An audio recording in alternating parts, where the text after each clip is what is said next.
बोध पृष्ठ 181 का सारांश है। कबीर गृह कारण में पाप बहु नित लागे सुन लोए, ताही ते दान अवश्य दूर ताही ते होए।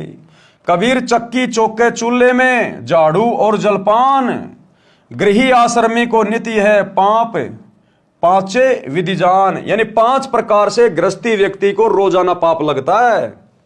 आटा पीसता है उस समय जीव मरते हैं, घर में झाड़ू चौका होता है उस समय जीव मरते हैं, चूल्हे में खाना बनाया जाता है उसमें जीव मरते हैं, झाड़ू लगाई जाती है, और जलपान यानी खाना वाना खाते समय, बर्तन वर्तन धोते समय, खेतों में काम करते समय। तो कहते हैं गृहस्थी व्यक्ति को तो सच्चे सतगुरु से अवश्य दीक्षा लेनी चाहिए, इसमें तो बिल्कुल भी चूक नहीं करनी चाहिए, और दान धर्म फिर डट के करना चाहिए।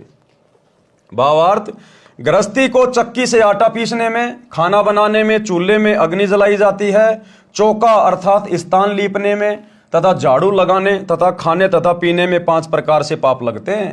हे संसारी लोगों सुनो, इन कारणों से आपको नित पाप लगते हैं, इसलिए दान करना आवश्यक है। ये पाप दान करने से ही नाश होंगे। गुरुदेव कहते हैं जो चौका तुम देवो नित्या, 1000 ब्राह्मण की है हत्या। माता बहनें रोजाना घर में जो पोंछा लगाती हैं, या पहले गारा से गोबर से जमीन को लिपा करते थे, आजकल जैसे पोंछा वगैरह मार देते हैं, वाइपर मार देते हैं, तो गुरुदेव कहते हैं 1000 ब्राह्मणों की हत्या के बराबर पाप होता है, इतने जीव मरते हैं। इसलिए गृहस्थी व्यक्ति को सच्चा सतगुरु धारण करके और दान धर्म अवश्य करना चाहिए, तभी उनके वो पाप कटेंगे। क्योंकि पाप बहुत प्रकार के होते हैं और कई प्रकार से उनका नाश होता है।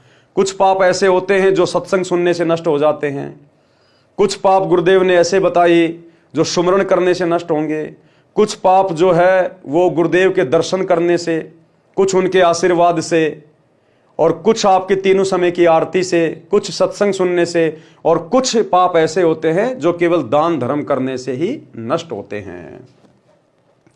इसलिए दान करना आवश्यक है, लेकिन भाइयों और बहनों ध्यान रखना है भावनाओं में बह के नहीं, किसी कुपात्र को नहीं, अपने किसी भगत भाई को नहीं, केवल अपने गुरुदेव को, क्योंकि सुपात्र गुरुदेव हैं।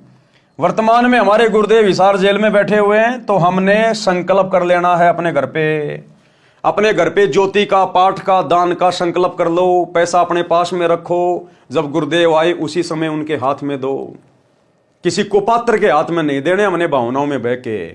ये परमात्मा है, परम साधु है, और कहते साधु भूखा भाव का, धन का भूखा नहीं, जो कोई धन का भूखा वो साधु भी नहीं।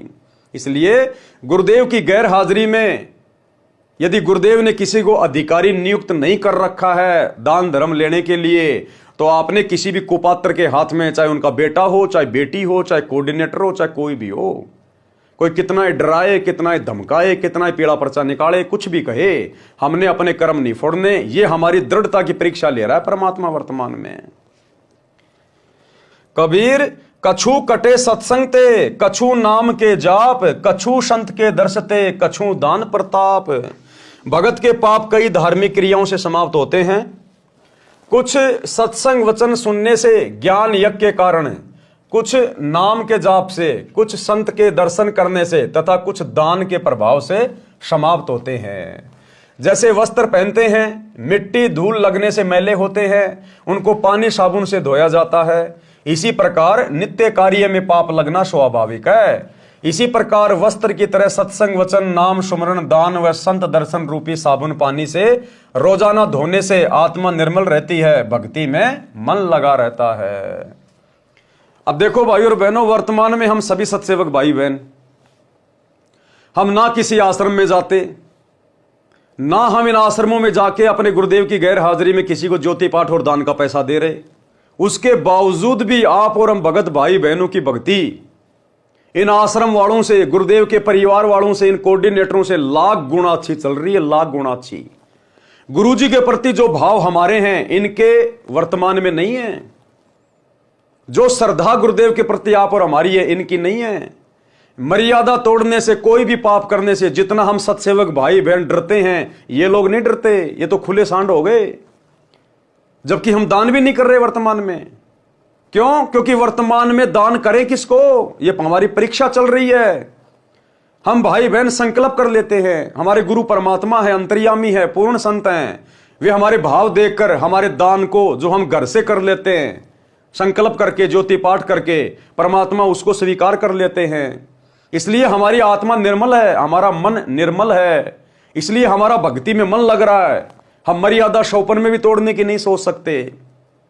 हमें डर है, भय है कि कहीं गुरुदेव भगवान नाराज ना हो जाए, मेरी भक्ति बर्बाद ना हो जाए। तो उधर तो दान धर्म करते करते, लड्डू जलेबी बर्फी खाते खाते, सारे उल्टे कर्म करते करते भी उन लोगों का भाव नहीं बन रहा, अपने गुरु को इष्ट नहीं मान रहे, बात बात पे मर्यादा तोड़ रहे हैं।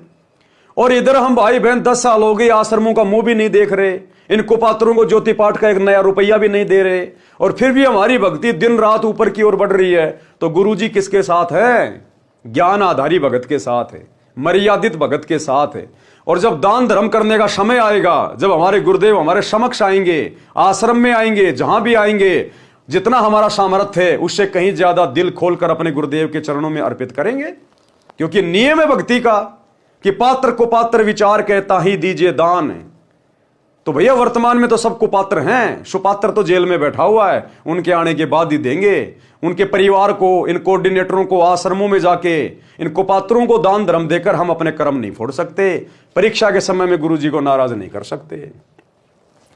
कबीर जो धन पाए न धर्म करत, ना ही सदव्यवहार, सो प्रभु के चोर हैं फिरते मारो मार। जो धन परमात्मा ने मानव को दिया है, उसमें से जो दान नहीं करते और ना अच्छा आचरण करते हैं, वे परमात्मा के चोर हैं, जो माया जोड़ने की धुन में मारे मारे फिरते हैं। संत गरीबदास जी ने भी कहा है कि जिन हर की चोरी करी और